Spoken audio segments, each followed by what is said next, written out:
Yang ji jimbur zodan nimi jang zonen munum jimbur nga gyata bakar darngan zando shirmar to. Tumba tikje jang la ki sham tsar mechan rawar seringi jang kamsa jagar tikji shan la yilarma. Jimi panzo jala sara de gongje toban pawar shinji lo, gongje toban pawar shinji lo, gongje toban pawar shinji. Profound and subtle Dharma is rarely encountered in eons. Now we can hear and follow it. May we realize the Tathagata's meaning. To liberate sentient beings, please generate bodhicitta before today's teaching. Today we will teach the Sutra of Great Liberation. After we finish teaching this week, I won't have classes here for about a month. I temporarily won't have classes here. Whether I am at the Larungar or elsewhere throughout this year, I will not be receiving or meeting with people. In this regard, I may not be able to fulfill everyone's wishes, because since the pandemic began until now, this has also been the case within the Larungar. It will continue to be so for some time in the future. The classes here, taught by all the Khenpos and Khenmos, are all the same. There is no difference. Everyone should study and reflect well. Let me just mention this timing briefly, as it may be helpful. Next, we will continue teaching the Sutra of Great Liberation. In the first volume, we previously covered prostrations to the Buddhas of the past and prostrations to the Buddhas of the present. Now we will teach prostrations to the Buddhas of the future. I prostrate to the future Buddhas. As we mentioned before, there are not that many, approximately 41 Buddhas. However, these Buddhas appear in different sutras and their names are not particularly easy to distinguish. Sometimes among the present Buddhas, there are quite similar ones, names of past Buddhas or names of future Buddhas. Among the names of future Buddhas, there are also some that seem to be present Buddhas, like that. But in any case, these Buddha names are particularly numerous. The specific Buddhas they refer to are all Buddhas of the future, past, and present. So why do we gain merit by prostrating to future Buddhas? Actually, this is a kind of interdependence. In our Avatamsaka Sutra, all the virtue created in the future, present, and past, the virtue created in the three times, can be dedicated to all sentient beings. There is such teaching. So the virtue of the future can also be dedicated now. In this regard, even in the lesser vehicle, they also teach that future dharmas all have what we could call a continuum of attainment. We can say there is a kind of continuum of attainment. In this way, dedication is also possible. Or we can dedicate the merit of these future Buddhas now in a mentally created way. Making offerings to and prostrating to future Buddhas is also possible. In this regard, just as I explained in the previous session, perhaps for us as ordinary beings, our mode of thinking tends to be unidirectional. We can recall the past, the present moment. I can basically remember it. As for the future, for us, it is also a vague feeling.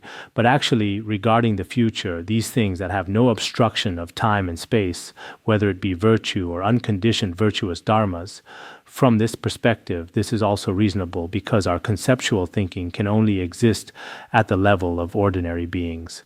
At that time, for us, there are certainly some difficulties. Today we will continue teaching the infinite Buddhas of the future excellent eon in the Sutra of Great Liberation. Here, the infinite Buddhas of the future excellent eon, regarding the future, they are also the Buddhas of our excellent eon, also the future eons. They can all be called by the excellent and wondrous name as well. Whether it's the future excellent eon or future eons, there are also infinite Buddhas. We should prostrate to these Buddhas. First, it says, I prostrate to Maitreya Buddha. As everyone knows, Maitreya Buddha is currently Maitreya Bodhisattva. Some sutras teach that when human lifespan reaches 80,000 years, Maitreya Bodhisattva will become a Buddha and guide sentient beings. At that time, just as Shakyamuni Buddha turned the wheel of Dharma 3 times under the Bodhi tree, there will be the 3 assemblies under the Naga tree. The first assembly, the second assembly, and the third assembly, each will be different, as we have explained before. Each time, more than 9 billion sentient beings will be liberated. The first assembly will be 9.6 billion, the second assembly 9.4 billion, and the third assembly 9.2 billion. So many sentient beings will be guided to liberation. There is a sutra called the Guangpu Sutra. In the Khenpo Sutra, it teaches that if we now, under Shakyamuni Buddha's teachings, engage in virtuous actions, even if we just recite Namo Buddhaya, we can attain liberation during the third assembly. If we take the 3 refuges, then we will attain liberation during the second assembly. If we take the 5 precepts or monastic ordination, we will attain liberation in the first assembly. So from now on, we should wholeheartedly engage in virtuous actions under the Buddha's teachings, at the very least. Even if someone recites Namo Buddhaya, Namo Amitabha, Namo Shakyamuni Buddha, the significance of this is also extremely vast. So we should not, just because something seems like an insignificant virtue, abandon it or look down on it. We cannot do that. Rather, we should wholeheartedly engage in any virtuous action, no matter how small. If we cultivate loving kindness, its merit is even more vast, because Maitreya means loving one, Jampa. So the merit of cultivating loving kindness has a corresponding connection with him. As it is also said in the Mahasamnipata Sutra, if one cultivates great loving kindness and perfects the 10 virtues, that person will definitely see Maitreya Buddha. Therefore, bodhicitta is inconceivable. So if we cultivate great loving kindness and great compassion, and in this circumstance begin to practice the 10 virtues, then this person will definitely personally meet Maitreya Buddha in the future. So now, when we cultivate bodhicitta and loving kindness, this power is extremely, extremely strong. It may seem to us that cultivating loving kindness is a very simple matter, but the fruition it brings is truly inconceivable. If we establish a virtuous connection with the future Maitreya Buddha, when we later teach about Maitreya Bodhisattva, we can also give everyone a brief introduction. Next it says, I prostrate to pure body Buddha. In the Lotus Sutra, there is a bodhisattva named Store of Virtue. This Store of Virtue bodhisattva will in the future become pure body Buddha. Then I prostrate to Flower Light Buddha. This is also mentioned in the Lotus Sutra. Everyone should remember that in the Lotus Sutra, there are the Buddha's 500 disciples and many others, including Devadatta and so forth, who all receive prophecies of what Buddha they will become in the future. As for Shariputra, in the future, he will become Flower Light Buddha. Then I prostrate to Flower Feet Buddha.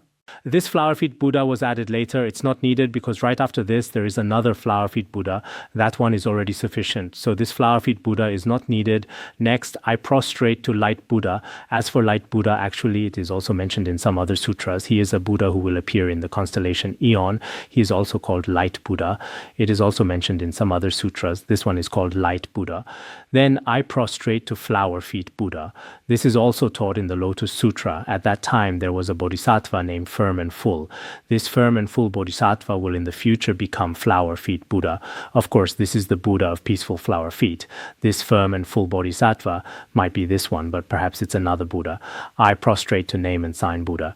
This is also mentioned in the Lotus Sutra. Subhuti will in the future become Name and Sign Buddha. I prostrate to Jambu River Golden Light Buddha. This is also mentioned in the Lotus Sutra. Our Katyayana, when Katyayana becomes a Buddha in the future, he will become this Buddha. Then it says, I prostrate to Dharma Radiance Buddha. This is also taught in the Lotus Sutra. The Venerable Purna, who is foremost in expounding the Dharma, actually he was foremost in expounding the Dharma during the teachings of the 7 Buddhas. In Shakyamuni Buddha's teachings, he is also foremost in expounding the Dharma. In the future, he will become Dharma Radiance Buddha. As for Dharma Radiance Buddha, he will illuminate the Buddha Dharma to sentient beings with particular success. This Buddha is called Dharma Radiance Buddha. Then, I prostrate to Jewel Radiance Buddha, and I prostrate to Universal Radiance Buddha. As for Universal Radiance Buddha, it should be in the Lotus Sutra, among the 5 bhiksus, Ajñata Kaundinya.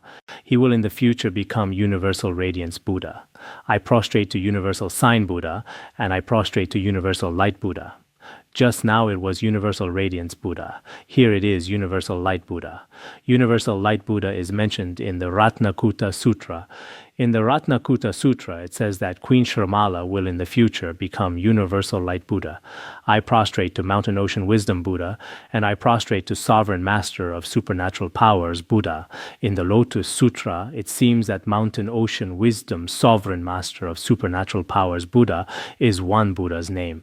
It is said that our Venerable Ananda will in the future become this Buddha, but here they prostrate to this Buddha separately. This also has other meanings. At that time, it should be I prostrate to Mountain Ocean Wisdom Buddha, or it could be said as Sovereign Master of Supernatural Powers Buddha. Or perhaps Sovereign Master of Supernatural Powers Buddha has other references. Then here, Sovereign Miraculous Transformations Buddha. Actually, this is not in the Buddha name Sutra. The previous Sovereign Master of Supernatural Powers Buddha, another one was added from the Tibetan. But this later Sovereign Miraculous Transformations Buddha is not needed because it is also not in other Danhuang manuscripts. This Buddha name is not needed. I prostrate to Jewel Adornment Buddha. It should be in the Ratnakuta Sutra. There is someone called Jewel Supreme Devaputra. Jewel Supreme Devaputra will in the future become Jewel Adornment Buddha. In the Vimalakirti Sutra, there is also mention of a Jewel Adornment Buddha. Everyone probably remembers. The Brahma king Shikin had a debate with Shariputra. Shariputra said, "This place is impure." The Brahma king Shikin said, "Actually, it is pure." Later, when Shakyamuni Buddha blessed with his miraculous powers, the Saha world was also extremely pure. The Buddha said at that time, "Whether you see it or not, my world is pure in this way." Just like the first teaching we had earlier, in the teaching on when the mind is pure, the land is pure, there is a Buddha called Jewel Adornment Buddha. His Buddha land is extremely pure. At that time when the Brahma king Shikin came, it was also taught in this way. The Brahma king Shikin said his Buddha land is very pure. It was mentioned in this way as well. This is Jewel Adornment Buddha. Then I prostrate to Pusya Buddha. In the Avatamsaka Sutra, it says that Mayadev will in the future also become the mother of the future Pusya Buddha. In the past, she also became the mother of many Buddhas. So Pusya Buddha is also a Buddha of the future. As everyone knows about Pusya Buddha, I'm not sure if I mentioned this before, among the past Buddhas, there was a Pusya Buddha. At that time, when Shakyamuni Buddha was on the Bodhisattva path, he also encountered a Pusya Buddha. At that time, he told Venerable Ananda that once he went somewhere and in a cave in the snowy mountains, there was a Tathagata. His appearance was particularly majestic. At that time, Maitreya Bodhisattva, when they were on the Bodhisattva path, they went there. At that time, Shakyamuni Buddha developed immense faith in him. For 7 days and 7 nights, he praised him while standing on one foot. In our Buddha songs and praises, we often recite, "In heaven and on earth there is none like the Buddha. In the 10 directions of the world there is nothing comparable. Of all that I have seen in the world, nothing is like the Buddha." Actually, this verse has great merit. When the Buddha was on the Bodhisattva path, he did this. Because of this reason, he advanced 9 eons ahead. Originally, Maitreya Bodhisattva and he together, the difference in their attainment of Buddhahood was not very great, but because he praised in this way, and mainly because he focused on benefiting sentient beings, whereas Maitreya Bodhisattva focused mainly on his own practice, because of these 2 reasons, Shakyamuni Buddha attained Buddhahood ahead of schedule. In the Buddha's biography at that time, there was also a Pusya Buddha, so the names of Buddhas and Bodhisattvas are truly inconceivable. But for us ordinary people's names, there are all kinds of situations. For some remarkable great masters and teachers, their names, if we hear them near our ears or if we regularly supplicate to them, many of the afflictions and sufferings in our mind stream can be dispelled. The names of Buddhas and Bodhisattvas can also dispel them. So in this present age, I really want everyone to not only pursue material satisfaction and material needs, but definitely cultivate spiritual aspirations. Spiritual aspirations can include so-called art, philosophy, culture, or other religions, and all of these are possible. But truly, whether from scriptural authority or reasoning or from various perspectives, if we truly want to accord with the truth, I personally believe Buddhism is particularly suitable. Today's so-called science and Buddhism like this, relying on the power of this lineage or through the continuity of pith instructions in Tibetan Buddhism, this is particularly considered the flourishing period of Tibetan Buddhism. Although throughout history there have been all kinds of ups and downs, turbulence, and various experiences that have been undergone. All kinds of experiences have been encountered. But nowadays, because these scriptures, the lineage of teachings and pith instructions, have never been lost, through Tibetan Buddhism's reasoning methods, Tibetan Buddhism's analytical approaches, or through its skillful techniques, we should be able to understand more or less the profound meaning of Buddhism. In this regard, I am not trying to establish my own school or refute other schools. I have no bias whatsoever in this respect. But personally, after so many years of diligent study, I would say we have not only studied Tibetan Buddhism alone, but also other Buddhist traditions, as well as other religions, and including modern culture and science. Although we are not professionals regarding some philosophical principles that people are particularly interested in, we have, so to speak, racked our brains to study them. We have explored them very seriously. In this process of exploration in this present age, we really need something, we need a spiritual method to adjust our inner minds. This kind of method is very important. If we don't have it, perhaps on the surface we may appear to be a very great person, particularly sunny, brilliant, radiant, and so forth, but their own inner mind may not necessarily be like that. If we ourselves don't have a method to train our minds, this kind of mind training method, I feel there are all kinds. One is, if you have devout faith, you can supplicate to your Buddha, supplicate to your deity, or supplicate to your guru. Or it doesn't have to be Buddhism, supplicate to your God, supplicate to your religious founder, Lord, and so on. All of these are possible because you have a spiritual refuge, something to rely on. This is very important. This is one approach. Another approach is regarding the afflictions in our minds. So what are they really like? Self-awareness is very important. In this regard, Buddhist philosophy is extremely rich. We're only concerned that you won't study these things, or that when you study them, you won't understand them. But if you study very diligently and truly comprehend the mind training methods within, then the things people are particularly worried about now, whether it's anxiety disorders or depression or afflictions, you should be able to overcome them effortlessly. That's what I think. In our world now, there are truly many people who, not to mention contributing to society or giving to their families, don't even have the confidence to survive themselves. Most of this comes from self-denial. Nowadays, as you know, there's something called self-denial, feeling like, I, this person, am now useless to society, useless to my family. What's the point of me surviving?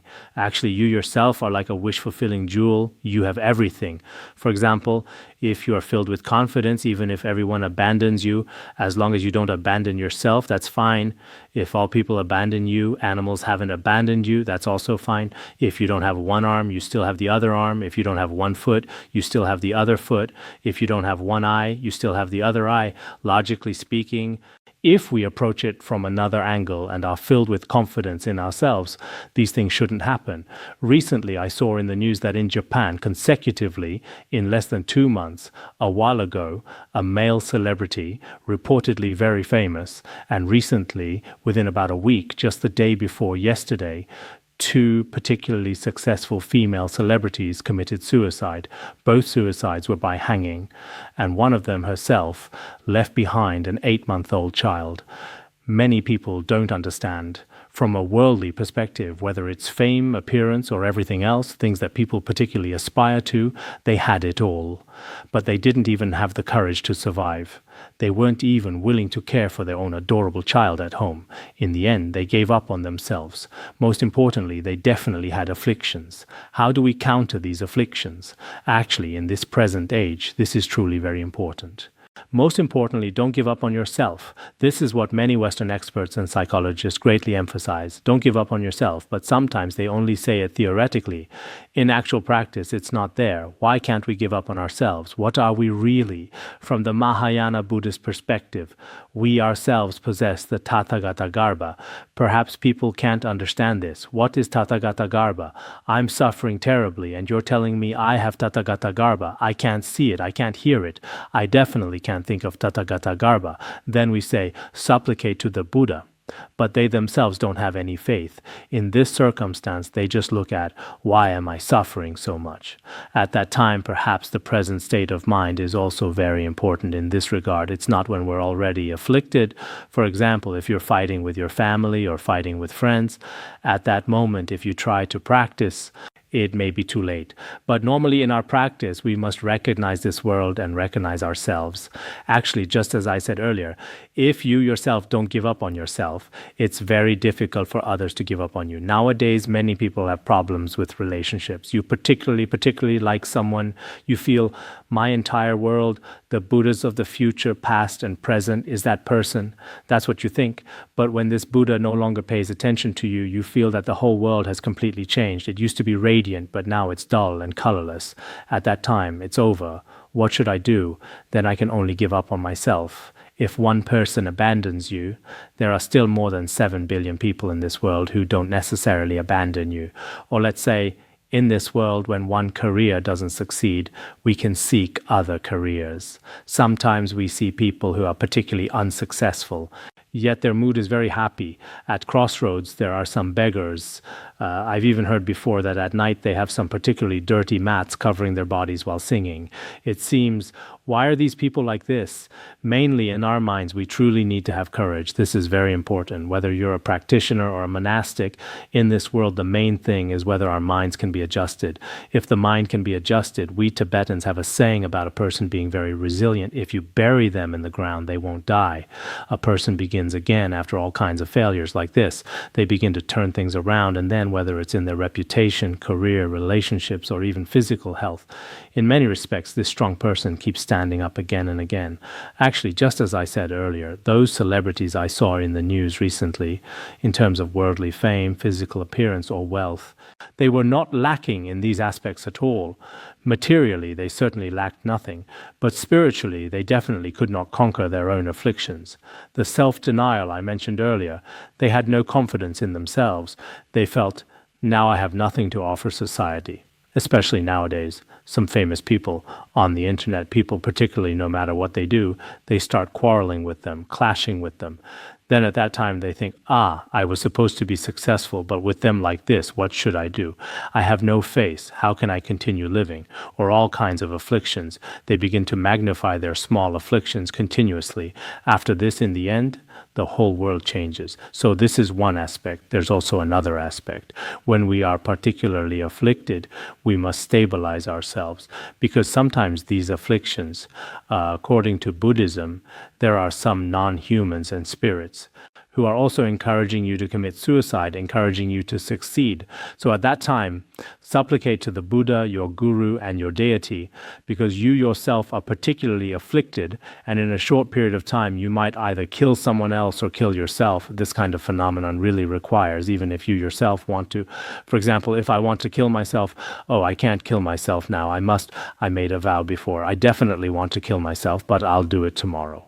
It's best if you can delay this time, tomorrow or after an hour. Then this anger may gradually disappear. The afflictions will gradually calm down. Especially at that time, supplicating to the Buddha is particularly important. My mind is particularly afflicted. I really want to have a fight with someone. At that time, just think, I am a person of faith. Even if I don't have faith as a human being, I cannot do this. So sometimes, people who break the law, people who commit crimes, most of them act in a fit of anger. In an instant, they have already lost their clarity at that moment. What they do in a short period of time leaves scars for countless lifetimes. This is extremely important. Especially people have different temperaments. Some are slow-moving. When they get angry, it generally doesn't arise easily. Slowly like that. That kind is slightly better. Some are particularly quick-tempered. Those people really must supplicate to the Buddha. I also recently saw in the world, it seems there was a woman driving on the highway. She started arguing with her child at home.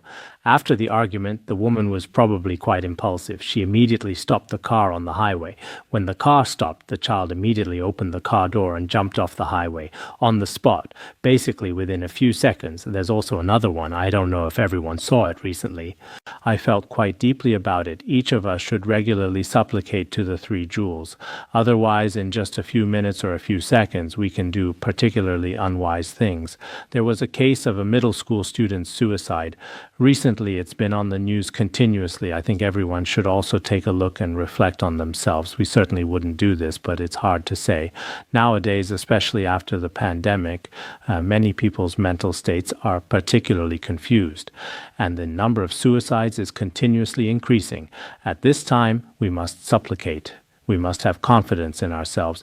If we happen to generate some unwholesome thoughts, we should control them well. Let's take a look at this news story together, right now.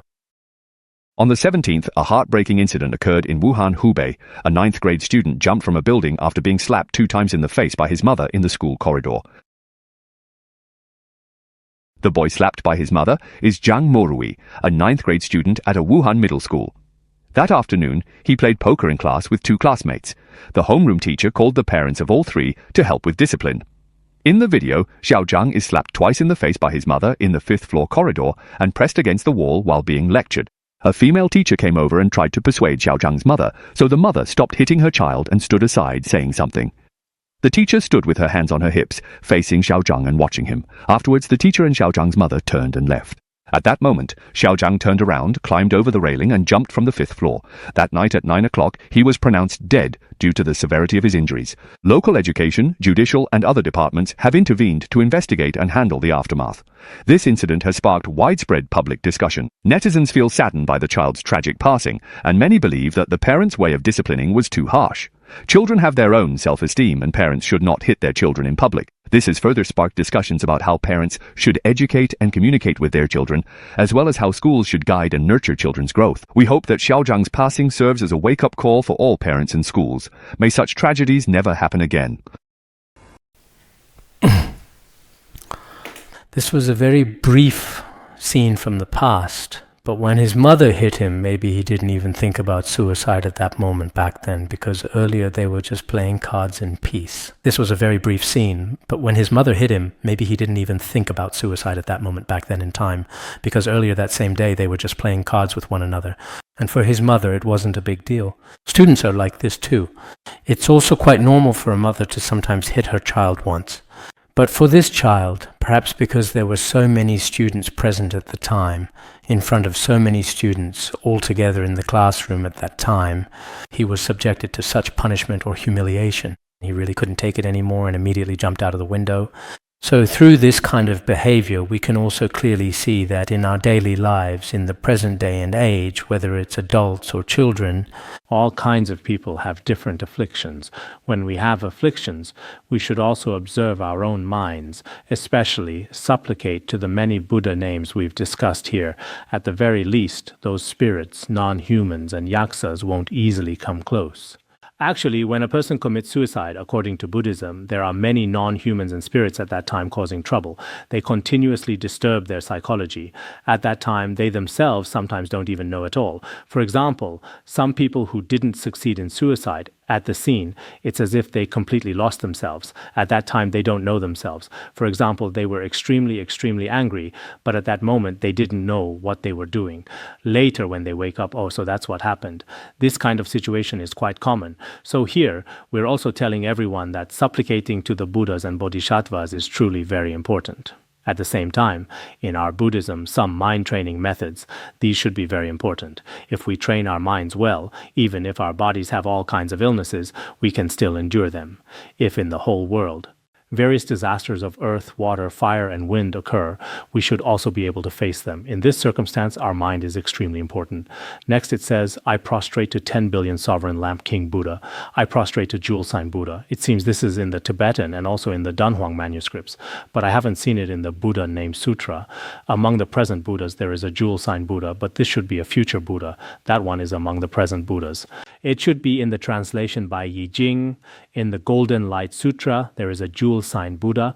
This is also acceptable. Although it's among the present Buddhas of the excellent eon, it can also be counted as future, perhaps like that. I prostrate to joyfully seen Buddha, joyfully seen by all sentient beings Buddha.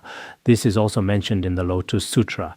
There was someone called Gautam, Shakyamuni Buddha's aunt. When she becomes a Buddha in the future, it will be joyfully seen by all sentient beings Buddha. I prostrate to 20,000 light sign, adornment King Buddha.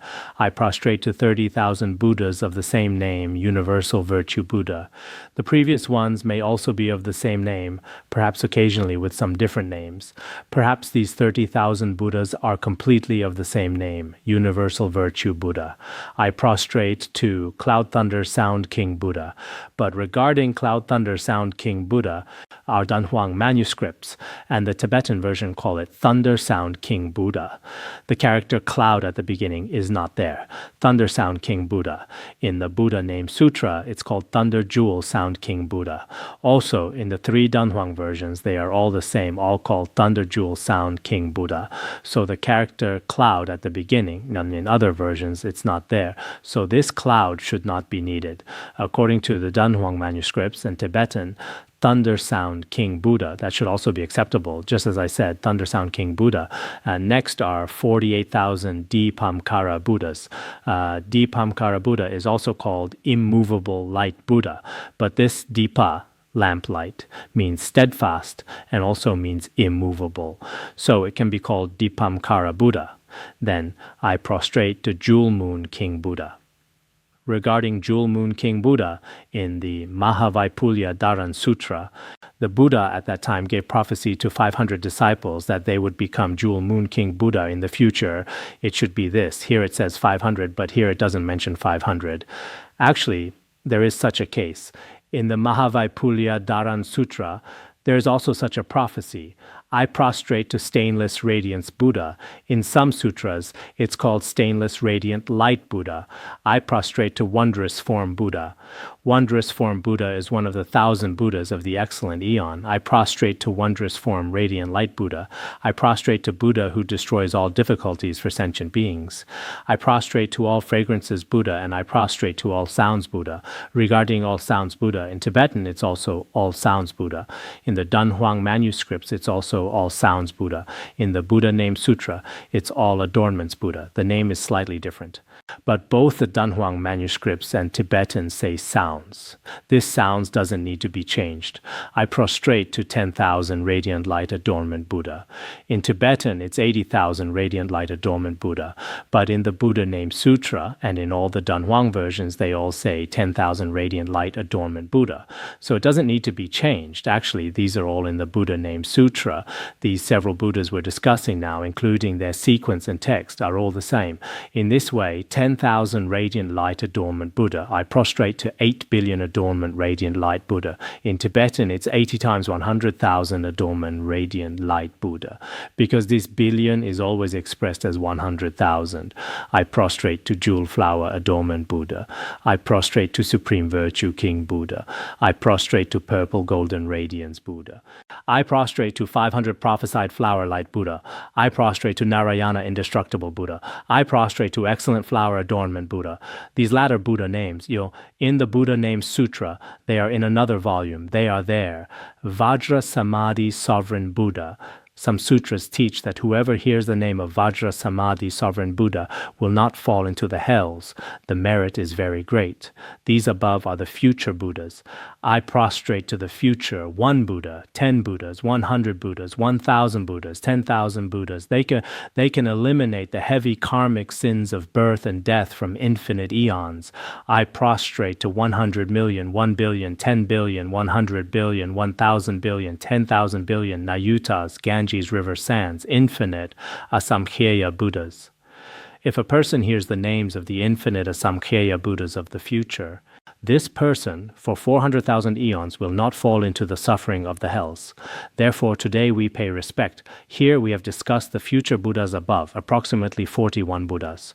Regarding these 41 Buddhas, there may be a slight difference in the time periods. For example, here it says 400,000 eons not falling into the hells. In the Dunhuang manuscripts, it says 14 eons not falling into the hells. In our Taisho Tripitaka and the Tibetan, they both say 400,000 eons not falling into the hells. So this 40 should also, because if it's 14, it seems the numerical difference is quite large. The merit of the Buddha names of the past Buddhas, 800,000 eons not falling into the hells. The Buddha names of the present Buddhas, 600,000 eons not falling into the hells. For the future Buddhas, 400,000 eons not falling into the hells. Why is this? I think perhaps on one hand, these Buddhas of the past, their accumulation of merit and realization of wisdom have already passed. So in our mind stream, the blessings we receive from them are more swift. This is possible. Also, the past Buddhas, their Buddha names are the most numerous, over 100. So the more Buddha names there are, although here it says infinite asamkhyeya, but the Buddha names we mentioned earlier, there are this many Buddha names. So relying on these Buddha names, the karma of 800,000 eons is purified. One doesn't fall into the hells. The Buddha names of the present Buddhas are relatively moderate. I think the other day it was 97 Buddhas. In this way, they can eliminate for 60 times 10,000 eons, one doesn't fall into the hells. For the future Buddhas, here only 41 are mentioned. Although these Buddhas, there are also infinite asamkhyeya Buddhas, but these Buddha names are also symbolic, representative. In this way, relatively speaking, there are fewer. Therefore, is it that for 400,000 eons one doesn't fall into the hells? Otherwise, regarding the future, past, and present, why is there this progressively decreasing difference? In this regard, everyone can also consider it. Then next it says, if a person, because of prostrating to these future Buddhas, if one prostrates to these future Buddha names, the 3 obstructions and the 5 heinous acts can all be eliminated, except for the ichantika. All obstacles will be completely eliminated. What are the 3 obstructions? The so-called afflictive obstructions and cognitive obstructions. Everyone should be clear about these. You've all studied the treatises. There's also another obstruction. In the past, it was also called the habitual tendency obstruction. Both the Sutra and Tantra traditions refer to this very subtle kind of obstruction. It's like after we wash our clothes. There are particularly subtle stains inside that can't be washed out ordinarily, that kind of obstruction. Finally, it's destroyed by the Buddha's Vajra-like samadhi, such an obstruction. Or according to the Nirvana Sutra, this is called karmic obstruction, the obstruction of karmic fruition, karmic obstruction. So what is it? Being born in the hells, animal realm, hungry ghost realm, slandering the true dharma, and being a chantika, this is called karmic obstruction. That is to say, if you're born in the hells, before your hell karma is exhausted, this obstruction of ripened fruition, there's no way to give rise to other wisdom. The same applies to other sentient beings, including animals and hungry ghosts, as well as those who slander the true dharma and the ichantika. So now on one hand, we haven't been born in the hells, hungry ghost realm, or animal realm. In this regard, we are very fortunate, but we must be careful about something. Slandering the Mahayana true Dharma, we must be very careful about this. This is one thing. The second thing, we also told everyone in the last session about ichantika. Ichantika is really very easy to become. Previously, they were good Buddhists, but later they commit all kinds of evil deeds, the kind of person who doesn't acknowledge anything. They become ichantika. Previously, we said it's someone who has severed all roots of virtue, as if they have no roots of virtue whatsoever. But actually, as everyone now knows, the Nirvana Sutra and this sutra continuously mention ichantika, like those who commit the 5 heinous acts. They can have opportunities for liberation. You see here it says the 3 obstructions and the 5 heinous acts. The 5 heinous acts, they also have opportunities. Killing one's father, killing one's mother, all are possible. But if you develop wrong views and become ichantika, in Tibetan we translate it as evildoer and a person of evil conduct. then their views are definitely also evil, and their conduct is definitely also evil. If we define their boundaries strictly, becoming an evildoer is very easy. In this regard, we must be careful ourselves. Today, we're people listening to the Mahayana Dharma. After a few years, we ourselves have become ichantika, but we don't even know it ourselves. We think we are very correct. We continuously slander the true Dharma, continuously do many bad things. Originally, we ourselves have become true ichantika. So each person, don't think ichantika is definitely that person always pointing fingers outward. We don't think about observing ourselves inwardly at all.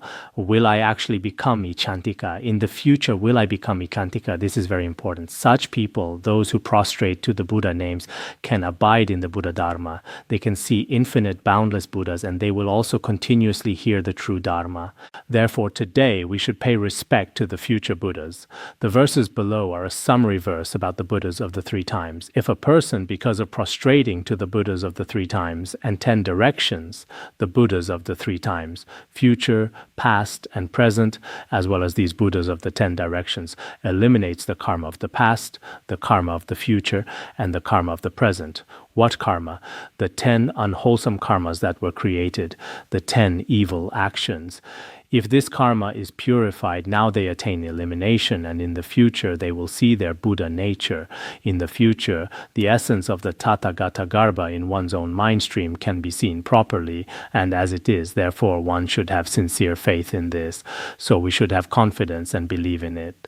For this reason, writing and reciting this sutra, the character sutra that follows, should be changed to prostration. The Dunhuang manuscripts are all like this, and the Tibetan is also like this, meaning whether you write, recite, or prostrate, in this way the character sutra is not needed. Writing, reciting, and prostrating, the prostration of paying respect.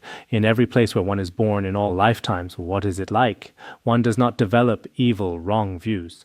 When we make aspirations, also in the aspiration prayers we regularly recite, also in every lifetime we should be reborn in particularly pure Buddha lands.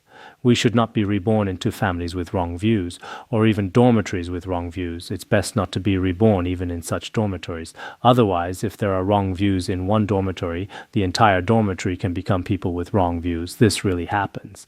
Originally in our dormitory building, when I was studying before in the dormitory building, there were some students who were particularly eloquent, whose views were particularly wrong. They had a big influence on us. So later, when we lived at school, first we had to check if in the dormitory there was one person whose wrong views were particularly heavy, particularly afflicted. We could often see this person, so their wrong views gradually infected those around them. We should not be reborn in dormitories with wrong views. Some of our Dharma friends now, there are quite a lot of people. Every day they are with people who have particularly strong wrong views, continuously attaining liberation. This character, properly, in Tibetan, there isn't a particular meaning. Continuously attaining liberation. Wherever one goes, for example, in this life, I become a Northeasterner, and in the next life, I become an African. Continuously, my liberation progresses. It's not that in one lifetime after another, I gradually regress. Not being born in border regions where even the name of the Buddha Dharma cannot be heard, we should not be reborn there. Also, not being born in evil countries with wrong knowledge and wrong views toward faith, toward one's own Buddha nature, having no benefit whatsoever. In such evil countries, we also should not even see or hear the names of evil kings who destroy cause and effect, destroy the three jewels, and slander cause and effect. Such kings, ministers, or so-called monarchs, we should not see any of these. We should not have contact with them or form connections with them. For 400 million eons, one will not fall into the suffering of the hells, obtaining the Buddha names of the present, future, and past. If we regularly recite the Sutra of Great Liberation, then for 400 million eons in the future, we will not fall into the suffering of the hells for all of us here. If we have the opportunity in the future, it's best if we, for example, recite it once a year or recite it once a month, the Sutra of Great Liberation. For a true practitioner, this is very important. It's very difficult for us to avoid creating negative karma entirely. Relatively relatively speaking, like myself, among people roughly my age, I've probably created a bit less negative karma. But I always feel my karmic obscurations are very heavy, and I regularly engage in confession. I'm very interested in the practice of confession. What is my situation? Because since childhood, on one hand, I grew up in a Buddhist family, a family with faith. All the people around me were particularly good. Once a foreigner interviewed me. I said, "What is my greatest fortune? All along my journey, the people beside me have been spiritual friends. I've never encountered particularly powerful evil companions. For me, this should be, if I were to encounter evil companions now, I definitely wouldn't change in this lifetime. In this regard, I myself, now I should, although I haven't attained the arhat fruition, I have still attained a relatively stable view. In this regard, no matter what kind of person, my view, my later years will not be shaken. In this regard, I absolutely will not be shaken. I have this confidence myself. But in my earlier years, for example, when I was herding, when I was in elementary school, including when I first came to the Larungar, at that time, depending on the environment, depending on the people around me, I could easily change. At that time, regarding Buddhism's Madhyamaka view or logic or the tantric equality and purity beyond duality, needless to say, I had no understanding whatsoever. In this circumstance, if there had been an evil companion, I might have indeed gone astray for a period of time, but for someone like me, I should be counted as such a person. Along my journey, I haven't created particularly serious negative karma, but I always feel it's very necessary to confess well, relying on the power of the Buddhas and Bodhisattvas, not to fall into the lower realms. Regularly, whether in the morning when I wake up or at night when I go to sleep, I hope in the next life not to fall into the lower realms. Otherwise, there's no way, truly nowhere to turn. Without opportunities for liberation, this is impossible, but I think some of our Dharma friends may not be like this. Since childhood, they didn't even know what the 10 virtues and 10 non-virtues were. They've created all kinds of negative karma. In this circumstance, why not confess well? If you want to confess, sutras like the Sutra of Great Liberation are truly very important, because here the main thing is obtaining liberation from the lower realms. How much karma from the past is purified, and in the future for how many eons one won't fall into the hell's hungry ghosts or animal realms. This is the most essential pith instruction of this sutra, so it also teaches here not falling into the suffering of the hells. Therefore today we pay respect. Eliminating the 10 unwholesome karmas, by reciting these Buddha names, the 10 unwholesome karmas are eliminated. Attaining the great dharan of the 8 kinds of eloquence. When the Buddha spoke the names of the future Buddhas at that time, 50,000 bodhisattvas abided in the stage of non-regression. 700 bhiksuns attained the arhat fruition. Earlier it was bhiksus, now it's bhiksunans. In Sutra of 100 Karmas and other sutras, male monastics attaining fruition is somewhat more common, but here there were 700 bhiksunas. When the future Buddhas were mentioned, they attained the arhat fruition. 6,200,000,000 devas and humans. They also attained the pure Dharma eye. Originally, my plan was to finish teaching the 12 divisions of scriptures, but today should be okay. In the next session, we'll continue teaching. Sonandai tamse rogaya tonne ide jana pasi tirgana jirano chupai chupun sonen droadasya bandangara badna sodargye bandangara badna sodargye bandangara badna sodargye